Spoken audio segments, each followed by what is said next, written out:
somam aproximadamente 1,5 bilhões de dólares. E isso é adicional à operação de mistura e distribuição de cerca de 4 bilhões de litros de etanol que fazemos globalmente. Então, onde escolhemos investir? Os biocombustíveis cobrem um amplo espectro das alternativas e nossa estratégia é investir no melhor. Nós procuramos alternativas que tragam oportunidades concretas para a segurança energética e redução efetiva de emissões de gases de efeito estufa. Nós usaremos matérias-primas sustentáveis e desenvolveremos tecnologias para fazer os bons biocombustíveis ainda melhores. Este processo se dará pela escolha da matéria-prima, a fonte vegetal, ou da molécula, ou por ambas. Seguindo esse raciocínio e projetado no tempo, restam as perguntas. Quais são as melhores matérias-primas e processos disponíveis hoje? Quais serão os próximos avanços? E quais terão maior potencial ao longo prazo? Obtivemos respostas muito claras a essas perguntas. Hoje, a matéria-prima que oferece a melhor combinação de redução de emissões, conteúdo energético e viabilidade econômica é, sem dúvida, a cana-de-açúcar produzida aqui no Brasil. Em termos de avanços de médio prazo, estamos desenvolvendo o biobutanol, uma molécula de combustível avançada que possui várias vantagens distintas.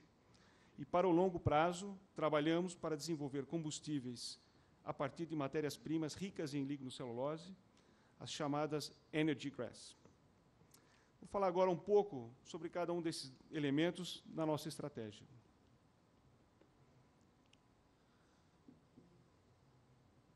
O Brasil foi pioneiro na criação de uma indústria de biocombustíveis sustentáveis, se tornando o maior produtor e consumidor de etanol de cana-de-açúcar, o maior exportador também a nível global.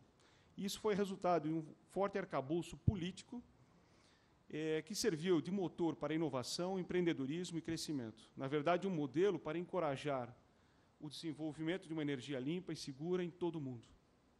Nossas projeções sugerem que o Brasil continuará a ser um grande mercado, grande produtor e grande exportador, na medida em que o setor de biocombustíveis continuar a se desenvolver mundialmente.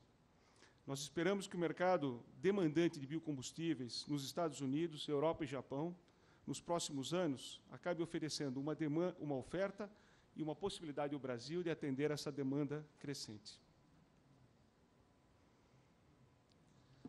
No ano passado, a BP fez um movimento decisivo com o etanol no Brasil, fazendo o maior investimento já realizado por uma empresa de petróleo nesse mercado.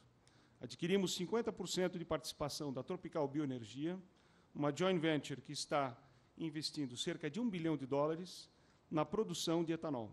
Nossa primeira usina está construída e operando em Edéia, Goiás. E uma segunda está planejada para a construção. O investimento na Tropical Bioenergia foi o primeiro passo para nós. A ambição da BP é ser um player significativo nessa indústria. Planejamos participar em ativos competitivos, larga escala, e que, congregados em clusters, compartilhem de sinergias agroindustriais e comerciais. A BP acredita que um modelo de negócio formado por multiclusters, com 80 a 100 milhões de toneladas de capacidade de moagem, será aquele capaz de atender ao cenário competitivo do futuro. Nós também começamos, da mesma forma como pretendemos continuar, em termos de sustentabilidade. As usinas também usarão o bagaço para geração de eletricidade e esperamos vender 30 megawatts de excesso para a rede. Observando o segundo elemento da nossa estratégia, o biobutanol, é uma molécula com grande potencial no médio prazo e estamos trabalhando para acelerar esse desenvolvimento. O butanol tem uma densidade energética maior, aproximadamente 20% do que o etanol, embora possa ser produzido das mesmas matérias-primas. Pode ser misturado em outros combustíveis, em concentrações maiores ainda do que o etanol, e menos suscetível à separação de fase na presença de água do que o etanol. Isso significa que ele pode ser usado na infraestrutura de distribuição existente na indústria. Nós temos uma parceria com a Dupont para construir uma planta demonstrativa de biobutanol e acreditamos que investimentos como esse formam a ponte para o futuro de tecnologias de biocombustíveis avançados. Olhando mais para frente, estamos participando agora de esforços para comercializar tecnologias de produção a partir de matérias-primas lignocelulósicas. No início desse ano, a BP anunciou uma joint venture com a corporação Verenium dos Estados Unidos, com quem nós temos uma parceria tecnológica. Esta joint venture vai acelerar a primeira planta de produção comercial em 2012 na Flórida, nos Estados Unidos, com capacidade de 36 milhões de litros. Essa parceria conecta nossas competências em produção, distribuição e logística com a plataforma de tecnologia da Verenium.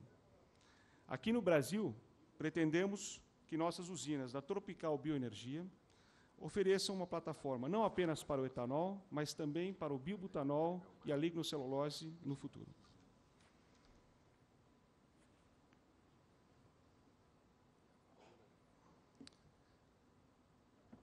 Contudo, dito isso, nós reconhecemos que os biocombustíveis têm sido um alvo de debate acalorado e faz sentido para nós contribuirmos para esse debate com base em nossa experiência. As preocupações se concentram em dois blocos.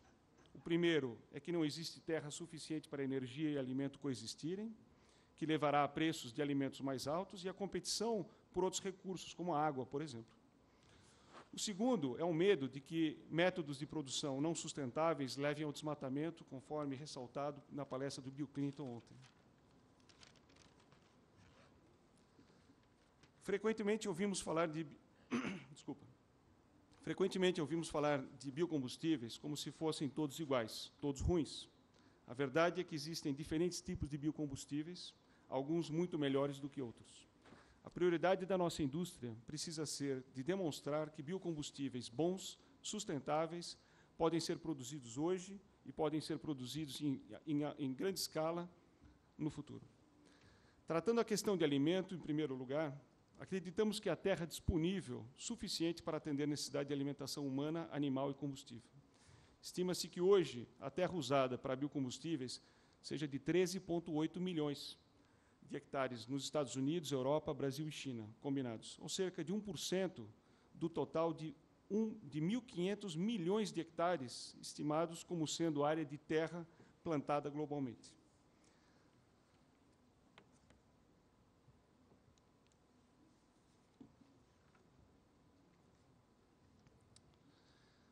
Somos favoráveis que sejam tomadas medidas nas políticas e regulamentações que deem apoio para que biocombustíveis sejam feitos de forma correta. Queremos dizer com isso que apoio para investimentos nos melhores biocombustíveis que tragam a redução dos gases de efeito estufa, ao invés de usar cotas de volumes que simplesmente encorajem mais do mesmo. Isso significa dar apoio à inovação, mecanismos regulatórios que sejam aplicados uniformemente em todo o mercado, de modo a favorecer a energia o desenvolvimento das melhores tecnologias. Apoiamos o livre comércio e entendemos que as tarifas são economicamente ineficientes porque limitam o desenvolvimento dos setores afetados. Reconhecemos a necessidade de países como Estados Unidos ou os membros da Comunidade Europeia desenvolverem sua própria indústria de biocombustíveis. Mas estes devem ser justamente um motor para a eficiência, promovendo tecnologias avançadas. E, na medida em que os custos de produção convergirem, as barreiras tarifárias poderão ser reduzidas. A BP está comprometida com o biocombustível sustentável. Atuamos de forma ativa em vários grupos relevantes. Participamos do comitê de direção do grupo de discussão Sustainable Biofuels e apoiamos fortemente seu trabalho no desenvolvimento de um padrão internacional de sustentabilidade. Nós também aderimos recentemente ao Better Sugarcane Initiative e estamos trabalhando com a Única, apoiando seus esforços e aqueles do governo brasileiro para promover a produção sustentável do biocombustível. Esse país é a fonte do biocombustível mais poderoso e amigável para o meio ambiente. E temos muito orgulho, como uma das maiores empresas de energia do mundo, de estarmos contribuindo para essa indústria. Como já disse anteriormente, o papel do Brasil é fundamental na nossa estratégia como global de biocombustíveis, e hoje construímos uma usina de etanol de larga escala, e estamos planejando a segunda e esperamos que esse primeiro cluster seja a peça-chave de nossos planos de desenvolvimento futuro, para o desenvolvimento de um negócio multicluster no Brasil, assim como para o desenvolvimento de biobutanol e produtos derivados da lignocelulose. Estamos comprometidos com o Brasil e queremos contribuir com a produção e tecnologia para o desenvolvimento da indústria de biocombustíveis. No final, quero parabenizar a Única para a realização desse importante evento e agradecer a oportunidade de estar aqui. Muito obrigado.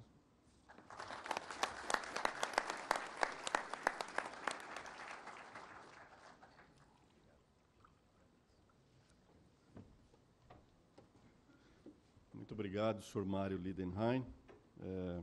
Muito auspiciosas as notícias que o senhor traz aqui para nós, e parabéns aí pela decisão firme da BP de apostar tanto em biocombustíveis, assim como a Petrobras, e também defender o livre comércio. Vamos lembrar que a BP recentemente se posicionou a favor da liberação do comércio do etanol a nível mundial. Isso é muito importante.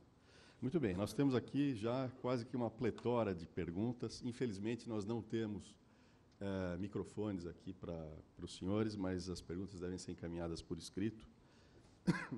E nós vamos procurar atender a todas.